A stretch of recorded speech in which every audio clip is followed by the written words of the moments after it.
Welcome everyone. Good afternoon. Thank you for joining us today. My name is Nicole and I'm the Director of External Relations here at the Policy Circle. And as many of the Circle leaders on this call know, I also work with our State Leadership Council members. Before I hand the program over to Judy, I'd like to make sure we go over a few things to make sure that your Zoom experience goes smoothly. So we are recording this conversation. Please turn off your notifications on your computer or your phone by accessing your network preferences or settings. You are all currently muted, so if you'd like to participate during the Q&A portion, you can notify me by clicking on the raise hand button at the bottom of your viewing screen. I will then unmute you and call you by name to ask your question. If you've joined by phone, you can push *9 to activate the raise hand feature. You may also submit your questions using the Q&A feature at the bottom of your viewing screen, and then I will ask your question for you. I'd now like to introduce one of my colleagues, Judy Willard.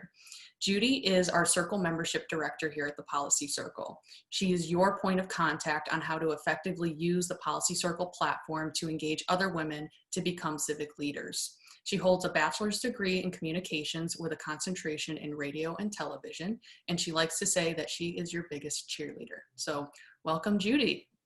Thank you, Nicole. Welcome, everybody. We are so excited that you're here with us today in the first program of our election series. And if you haven't already registered for our second program in our election series, let's do that today. Molly's going to put in the invitation in the chat box. We are going to be celebrating 100 years of women voting next Wednesday, and we have a great lineup of speakers. We've got some giveaways we're going to be giving out, so it's going to be really fun. So be sure to RSVP for what we are calling our equality celebration. But today is all about how you can play a role in ensuring the integrity of the electoral process on election day. So you guys all know that elections are the lifeblood of a democracy and a free society. And in order for elections to be, respected, they have to be free and they have to be fair. And we need to know that the outcome was free and fair for us to respect who becomes and governs our states, our communities, our country in general. So we hope by the end of this call today, you are inspired to honor the women who came before us by serving as poll workers or election judges. So I'm super excited to introduce our guests today, Colleen Whiting and Monica Palmer. They are both Circle leaders and they have both walked this walk on election day. So they have experience volunteering in these capacities. And if you didn't know, a lot of these positions are paid. So it's not just volunteering, it is, some of them are paid. So we will put their full bios in the chat box. But I just want to let you know that Monica has her bachelor's degree in finance information, and for the 20 plus years she's been in finance and in operations, and she lives in Wayne County, Michigan, so Detroit area. And Colleen Whiting is a tax attorney for the Indiana Department of Revenue in Indianapolis, and again, both Circle leaders, so kudos to how smart our women are and how civically engaged you are and how you have walked the walk. So thank you so much for being here with us today. Colleen, I wanted to start with you. Can you share with us how you decided to become a poll worker? Like you just woke up one day and said, yeah, this is what I'm gonna do. And sure. So I was asked to be a poll worker by a mentor of mine who was searching they had a shortage of poll workers for election day. And so she reached out. I just graduated law school and said, do you know if you or any of your law school friends want to make some extra money and work the polls one day? So a couple of us signed up and we worked a full day. So 6 a.m. to 6 p.m. And it was a really wonderful experience. I saw a great cross section of Indianapolis that I would have never seen before. And it really, brought to light what being civically engaged can look like when you're not running a campaign or being involved in the politics side, but more in the true government and civic side of it. So what's interesting about that is, do you feel like you were initially inspired because it was a paid position and you were just newly out of law school? I think I was initially inspired because a woman who I knew and respected, asked me to do it and said that she had done it before. Just going back and showing the connectivity of women and how we really step up when asked. And I trusted this person and was like, okay, she needs me, gotta show up. So I dragged some people along with me.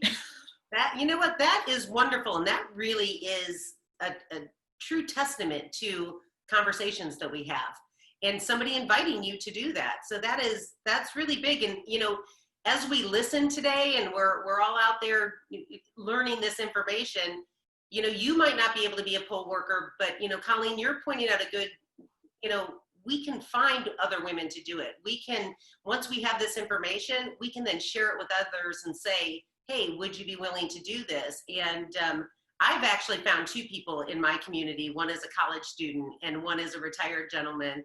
And I've talked to both of them about to do this. And so they're really excited about doing it. So, Monica, I'm going to come back to you, Colleen, but Monica, you are in a unique position because you are appointed as a board of canvassers. And I had no idea that that was even a thing before I met you. So, you know, and you're in a major metro area. Can you explain to us what the board of canvassers is and how did you get involved in that? Sure. The Board of Canvassers in the state of Michigan, the County Board of Canvassers certifies the election. So the numbers you see reported from precincts and cities on election night are unofficial results. The county clerk and their staff does a canvass of the election, and they basically audit the poll books and the tapes to make sure the signatures at the start of the day match the signatures at the end of the day, match the signatures that are on the poll book tape, and make sure all the totals tie out. And if there's any discrepancies, we try to correct those mathematical errors to come to the true vote total. And then we meet as a board within 14 days from the end of the election to certify and make those results official. I didn't know about a board of canvassers until I went to a recount that was happening in my city. And the board of canvassers also oversees the recount process in Michigan. And it kind of restored my faith in the election process when I was observing the recount, because I got to see security guards bring the ballot containers in. They were all sealed. The canvass or the recount staff verified all the seal numbers versus the poll books.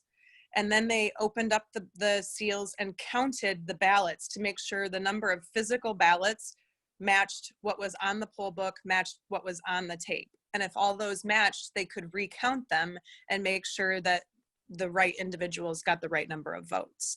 And I was like, this is really cool. I like this process. Being in finance, I like the way pieces go together and tie out. In Michigan, the Board of Canvassers are appointed by their county political parties. So my board has 2 Republicans and 2 Democrats. And our county party chair nominates a handful of people, and the county commissioners pick from that group and appoint the members to the Board of Canvassers.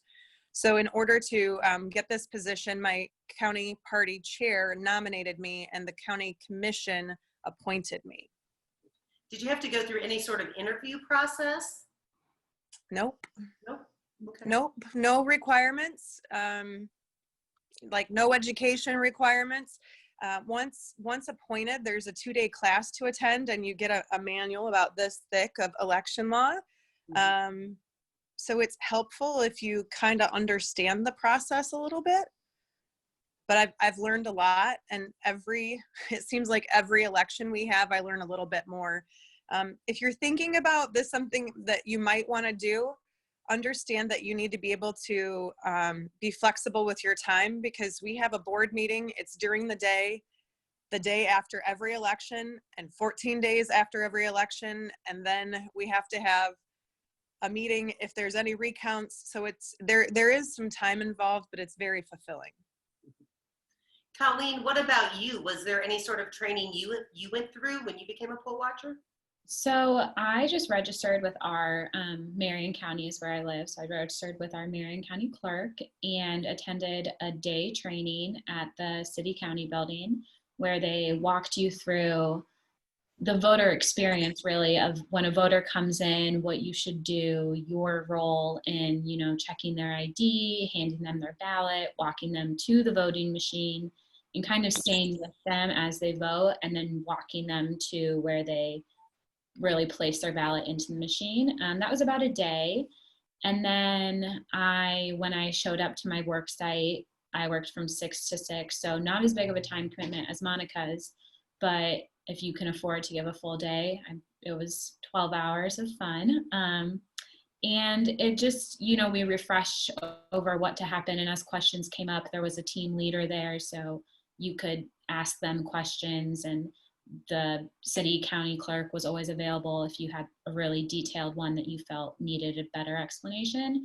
But for the most part, it was just, I think it was like a 5-hour training, and it was really hands-on. It wasn't just watching a video and trying to understand. It was more, if you're a voter, this is what it looks like kind of thing. So the actual day that you were there working as a poll worker, what was your actual duties? Like, what did you do? So I checked people in. So in Indiana, you have to have a voter ID, you have to have a driver's license or another form, and we scan their ID in, and it's electronic, so it'll pull up their address, what party they're voting for, and if just their essential information, and you would show it to them and ask them, is this correct? And then we filled them out a ballot. They had a specific number, and that number was their voter number, and you then said, okay, follow me, and you walked them to the machines and explained how the voting machines worked and that you were going to be right there if they have any questions. I was placed in a retirement home, so more people needed my help working the electronic machines, and I'm sure if I was placed in like a school. And then after they finished it, they grabbed their ballot and you walked them to the place where their ballot was to be counted, and you helped them slide it in, and you handed them an I voted sticker. Then you repeated and rinsed and repeated for 12 hours. Some people really liked you being there, and then others, I just would always assure them, I'm not watching, I'm not paid by any party to be here. I'm really just serving the city. I'm not, being paid by a party to watch you vote, which could be concerning for some voters, but as a nonpartisan worker, I think that's important to ensure them that you're just there to make sure their vote is safely counted. When we were planning for this call, Colleen, I remember us chatting about your experience and what you were doing, and you told us that you felt really confident in the process, that and I was kind of hearing that with Monica as well, that you felt like the in-person voting, like when people come to the polls, that you felt like there wasn't a lot of opportunity for fraud. Can you, talk about that a little bit more? Yeah, I think that when working the polls, it was really shocking to me how much you are really accompanying the voter and making sure that they're not tampering with your machines or sliding in weird ballots, because they're really being watched the whole time. And I felt that it was my responsibility as a poll worker to make sure that the voters not only felt like their vote was being securely cast, but that I was protecting the overall final count of votes being cast. And I really was surprised how, I guess, guarded and secure I felt like the voting in Indianapolis was. It renewed, as Monica said, really renewed my faith and trust in the system, and makes you think, okay, this does work. Like the fraud that we hear about, it might still happen, but for me, it didn't feel like it could happen where I live, or at least in the mass numbers that you sometimes hear about. Mm-hmm. Yeah. So tell us a little bit about,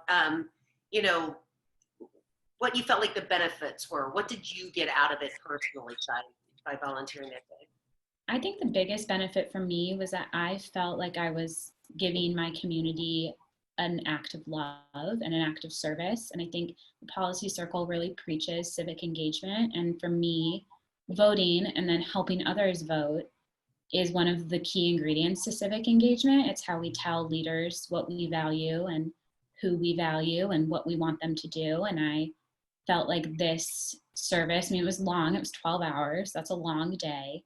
You're talking the whole time, you're on your feet, you don't really get, like, you're not sitting down. But for me, it was a great way to see parts of my community that I would have never seen before, and to really get engaged in the political process from a nonpartisan standpoint. I think we are told there's plenty of avenues politically to get involved. You can help campaign, you can canvass, you can work phone banks, but the nonpartisan way of making sure that your community is always being represented, even people you might not agree with, is not as publicized. And so that was something that I really preached to most of my friends too, is this is a way that even if you don't agree with the person who's voting or how they're voting, that's still important because you all live in the same place. And the Policy Circle really, I think, epitomizes what respectful discourse looks like. And I feel like being a poll worker allowed me to put that into practice. That's wonderful. I love the way you put that. That it makes us feel good as Policy Circle women to hear you say that. So thank you. So Monica, what do you think is important for people to know about the election and the voting process? I think it's important that they need to know, especially in Michigan, if you have the time and the ability, please contact your clerk, go through the training, and volunteer. Well, not volunteer because they're paid positions. Work the polls.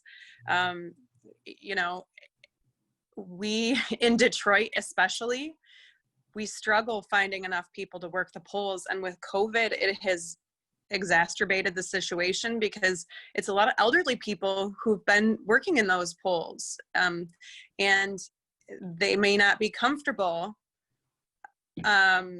with the germs and COVID of being around people. So we had massive shortages, and when you lose your experience with your workers, it opens up potential for problems. And when we were canvassing this last election, the primary election, we did see a lot of problems. And feedback from the clerk was, I'm running with short staff.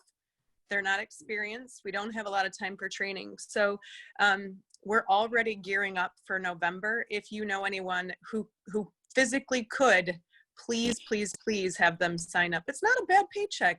Depending on what your state you're in, it's a little more, a little less, but it's a good day. It's a long day, but it's worth it.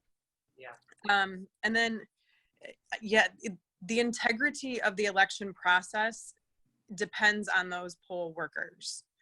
The point was brought up earlier that day of elections feel very, very safe and secure because you're there, you're part of the process, and you're seeing it. Absentee counting boards are a little bit of a different story. And because there are ballots being moved around and checked in, and if you don't have integrity with the people who are working in that absentee counting board, there is potential room for fraud. So again, if we can find people to, especially if their integrity to go work those polls, it kind of offsets some of that where you don't know what's going on. So you were referring to the absentee ballots? Yes.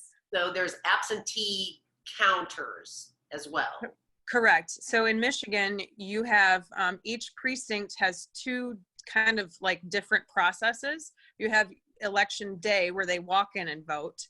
It's a completely separate process for absentee ballots that are mailed into the clerk's office beforehand or dropped off at the clerk's office. And how do you know if your ballot made it through the mail and got to the clerk? How do you know if the clerk didn't drop your envelope and it didn't get counted? So making sure that we really have those processes staffed with very trained people with integrity is very important to have secure elections. And Detroit was a handful this primary. We just got done with a canvass, and there were a lot of precincts that were out of balance. That mini audit that we do, the numbers weren't matching up, and we never really got good answers for it. So it's frustrating. Well, you know, for the network, Monica just finished last night. I was texting her yesterday, right? Wasn't it yesterday? Yeah. Yep. Because they were counting the primary ballots. So do you want to talk a little bit more about that and what you're experiencing there for that? Because I know that was difficult. Yeah, so as a board member of the Board of Canvassers, it's not my job to actually physically go do the audit of all those precincts. We oversee it. But with the problems the clerk's staff was having in going through that audit, they said, we need help, we need help. So I went down and volunteered as a helper, and to see it hands-on, the struggles they were seeing, we were missing poll books. There were poll books that had a different total of voters than there were votes that were counted in the machine. We opened a box of ballots to try to count to make the totals tie out, and there were ballots from other precincts in that box. It was just a mess. And so there were some hard questions for the City of Detroit clerk. Yes, there were, I see a chat pop up. Yes, there were poll watchers. We had one poll watcher send in a certified or a notarized affidavit with some complaints about them starting the day without poll books. And in talking to the clerk, she expressed, you know, she lost half of her staff due to COVID. So it was last minute trying to pull people in. They didn't have great training or a lot of training, and the supervisors really weren't trained all that well either. So there was a lot of unanswered questions. And the struggle as a board of canvasser is we're supposed to mathematically correct any errors. For these, we couldn't come up with a mathematical correction because it was so all over the place.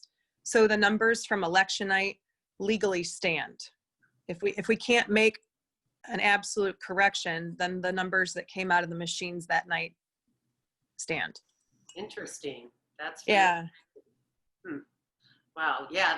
Even more reason for us to get motivated and to do this, because from what you said, and I've heard this before, because of COVID, it is normally it was the retired community that was serving in these capacity. I know, because every time I go and vote, it's all people that are in their, early 70s and above doing this work.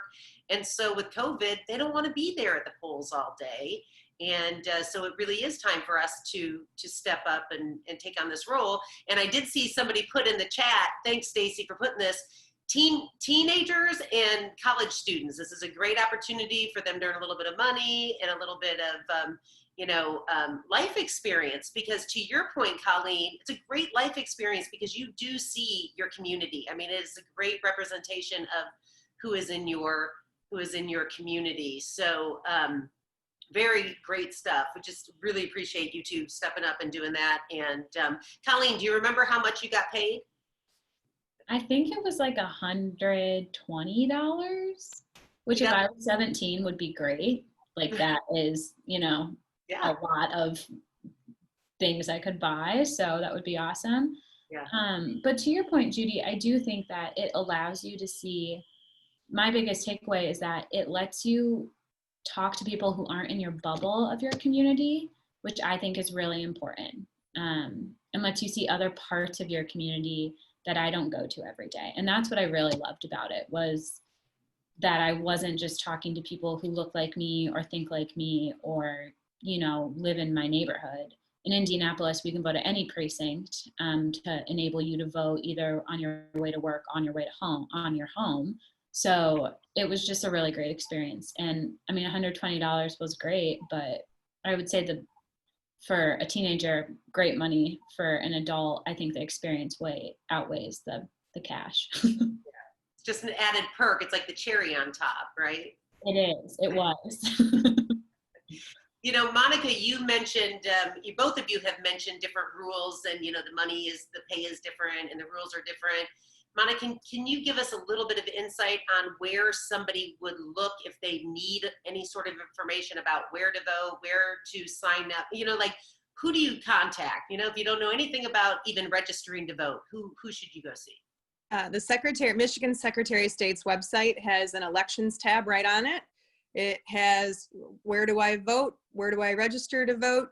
I believe it does have a link to the Michigan election law there. So if you want to look things up, you can. It's kind of wordy and lawyer-ish. So if that's not your thing. And then your city clerk or your county clerk, they're a wealth of information and happy to answer those questions for people who are interested.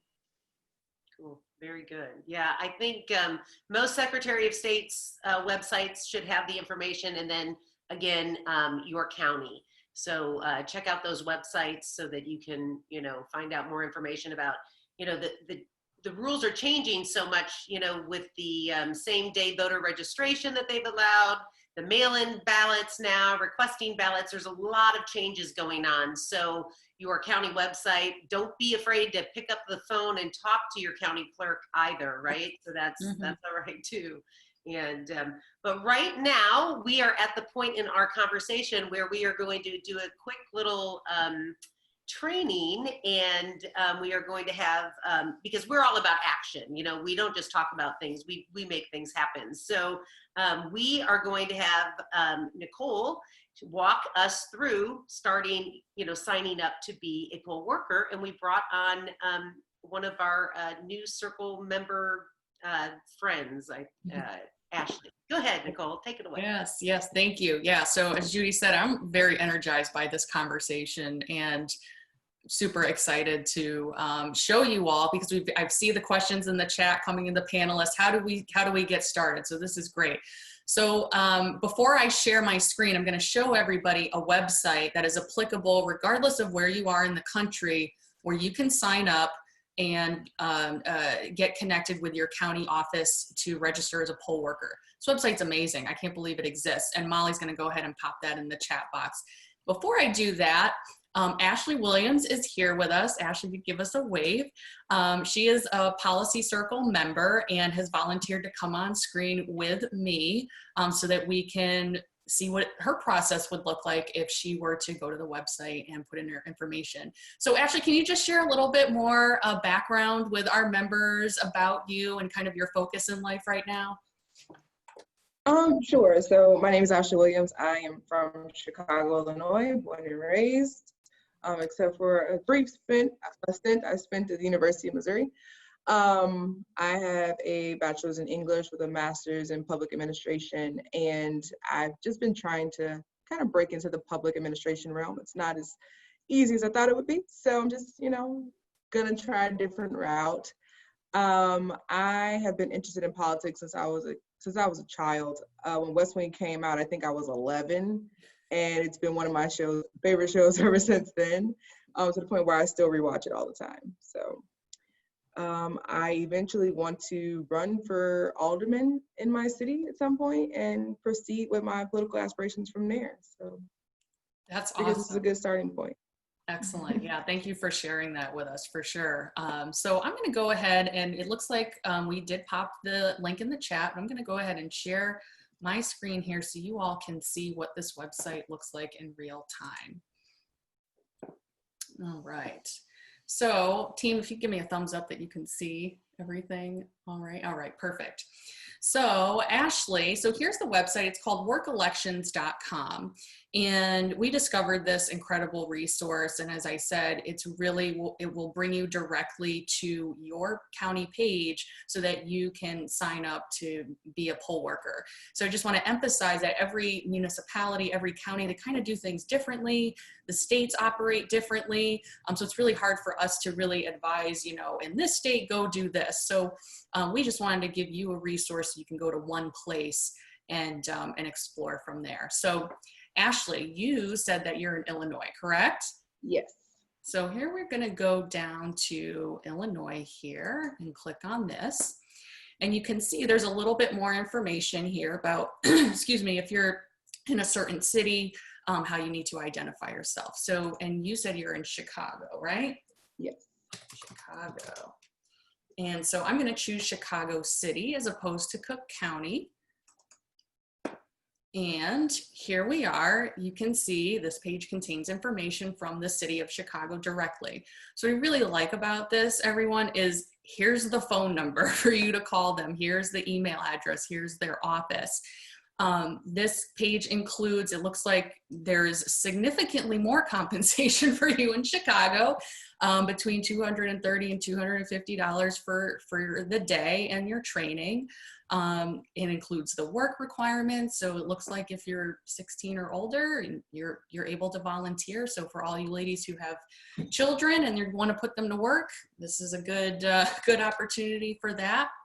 So, and then I'll just go and click over to apply now, and we'll just see what that experience is. And you're brought directly to their website. So, you know, I'm not going to go through their particular registration here, but you can see it's very easy to use. We encourage you to, you know, take that link and apply right after this call. And take you less than 5 minutes to do that. So, Ashley, did you have an opportunity to actually sign up? Yes. So once you put your email address in there and of course verify that you're not a robot, it takes you to a page and it asks you if you do you want to be an election judge, a student worker, I think poll watcher. It gave you like 3 or 4 different options. So I selected election judge, and as soon as you click election judge, it tells you, okay, well, you need to be able to do this. This is the time frame. You need to be able to have all these different requirements. So it really walks you through basically step by step. And it took me maybe about 3 minutes to sign up. And that's only because there was a little lag on the web page. And then once you apply, you submit it, say that you agree to everything, that you can meet the requirements. They send you an email and they'll tell you that if you're selected, then you'll get another email and about training and things like that. So it's pretty easy. That's great. That's great. So I think, you know, we hope that for everybody on this call that, you know, you can feel compelled and more comfortable after hearing all of our circle leaders and members experience, you know, signing up and how easy it is and how rewarding the experience really is in terms of serving your community. So thank you, Ashley, for coming on and sharing with us. I'm actually going to turn it back over to Judy, and our lines are open for Q&A. I know we have a couple of pre-submitted questions. Judy, if you want to read one of those off. In the meantime, please go to you could either use the chat function or use the Q&A feature at the bottom of your screen, and we'll get the conversation rolling here. Yeah, great. Yeah, give us your questions in the chat box or the Q&A. And we did have somebody pre-submit a question asking about, you know, all the new rules and regulations that are around the election. We would just say, you know, go to your county website. That's your best resource to find out what's going on directly in your county per se. I want to let you get, I actually served as a registrar in 2016. Was that the first time that they let same day registration, same day voter registration, and then voting? So I was put in a tiny little town outside of the capital of Springfield, capital of Illinois. And I was so enamored with this little town because they all knew each other. So everybody was coming in and they knew each other, and people were bringing food in for the poll workers and everything. And it was such a good experience. I actually moved to that little town recently. So there you go. Okay, so we have a question from Alana Gordon, one of our circle leaders in Chicago area. If there is an early in-person voting, will poll watchers be needed? Do they have poll watchers for early voting? I can speak to Indianapolis because I always vote early. It is the same process, at least in Indianapolis, as it is if you were to go on voting day. So you still have to check in, you still have to give your ID, someone walks you there's nothing different about that process. I vote early in person, so maybe that's different than voting early by mail. So it was the same thing for me. Our voting early is from October 2nd to I think November 2nd this year. And it is the same process. I don't know who staffs that because I was selected to work on actual election day when I worked. But it didn't feel different from experiencing both days. Did you vote at your county building? Is that I where did. you? So Marion County is the city county building, so it's also the city of Indianapolis's just main building. It's where the mayor is. So you just walk in and tell them I'm here to early vote. And normally there's a line and signs. But yeah, you have to go to a specific place to early vote here in person, as opposed to on voting day when you can go to a multitude of places. Monica, that makes me think of, now I've done early voting quite a bit, and I had to do it at my county building. And when you put the ballot in, it goes into a locked, so those are safe, right? We can believe people aren't opening those early and taking ballots out because they have to be then balanced by.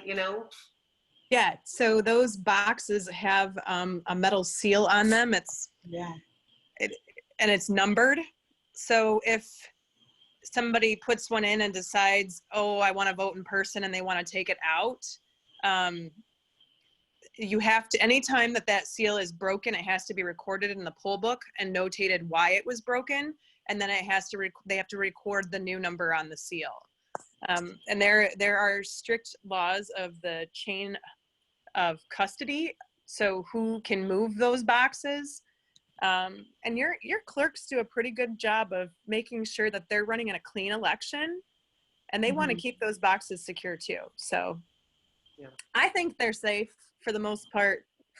And then in Michigan, the Board of Canvassers, we also certify those boxes. So every 4 years, I have to go through them all when they're empty and make sure that the welds on the sides you can't slip a piece of paper through. And so they're pretty secure.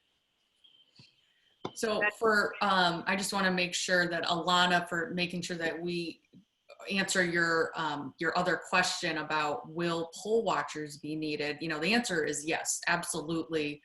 Poll watchers will be needed for election day. There's a big national push right now to get poll watchers for the reasons that Judy had mentioned earlier, which is, tends to be an older population that volunteers that day. And because of COVID, people are just not as enthusiastic about, that vulnerable population volunteering. So absolutely, we still need poll watchers, whether there is early voting or mail-in voting or in-person voting.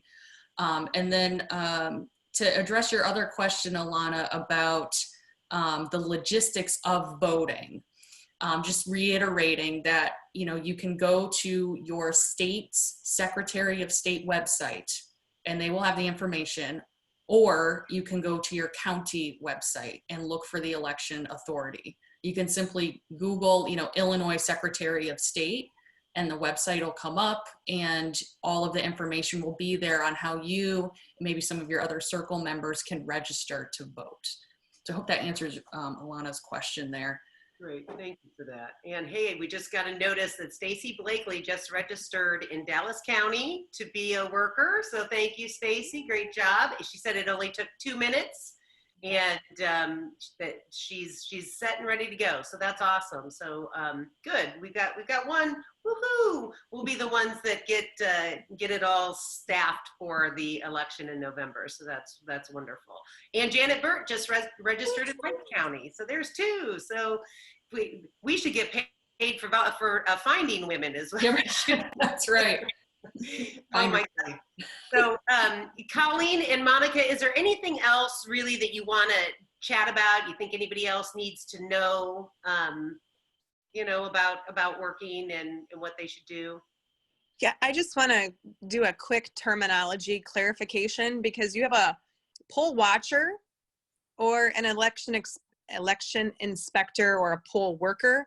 Mm-hmm. The difference between a watcher and a worker, the watcher doesn't get paid, and they're just kind of keeping an eye on everything to make sure everybody's doing what they're supposed to be doing. It's the workers that we're looking for. You actually sign up, get trained, you get paid, and you're the one pushing ballots through and counting the ballots. So just a clarification, when you're talking to people in general, I think the public really doesn't understand the difference between the two. Okay. Yep. We do have another question in the Q&A. We probably have, this might be our last question here from Darlene Singer.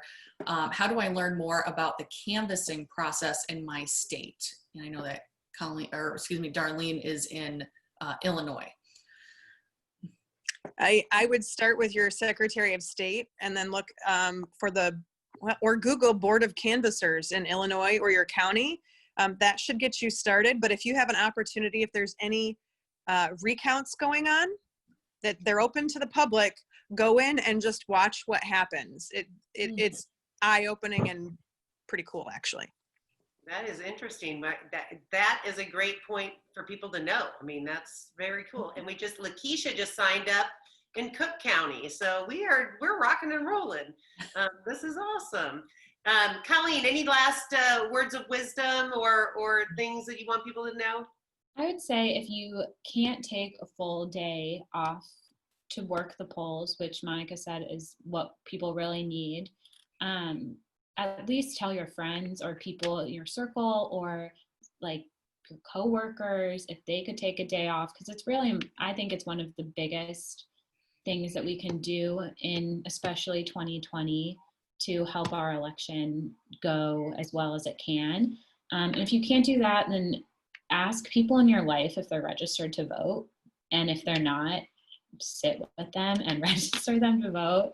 I think that working polls and voting are two of the biggest acts of civic engagement you can ever do, and something that you should do. You should work the polls a lot, but you should vote every time you can. So that's my one word of wisdom. I love that. Amen. I second that. So it's also, doing this, working on the election day, it just feels good. I mean, it's a long day and it's tiring, but there's this real sense of connection with your community and a feeling like, yeah, we're all making the world a better place. We're all working at this great experiment together. And so it really felt good when I worked it. So I encourage everybody to, like Colleen says, if you can't do it, let's just talk it up and try to find other women or men or teenagers or college students to do it. And again, get them registered to vote. So, sit down, especially if you have, older people that maybe have never registered and they don't want to use the computer, sit them down, get them registered, show them where to go. We can get this all done. So before we sign off, I'm going to put up a quick poll because we'd love to know your reaction from today. And so also want to remind you that we are a 501c3 and to continue growing and having impact, we depend on donations from people like you. So think about investing in the Policy Circle, and you can visit us at www.thepolicycircle.org/invest to help us grow and touch more lives and make more impact.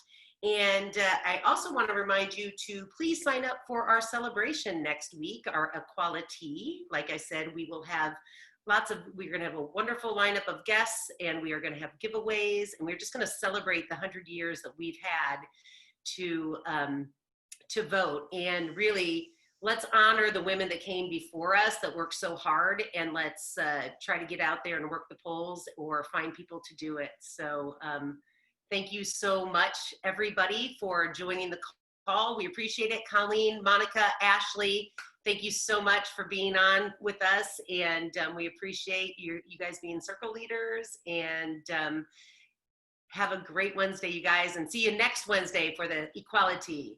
Bye.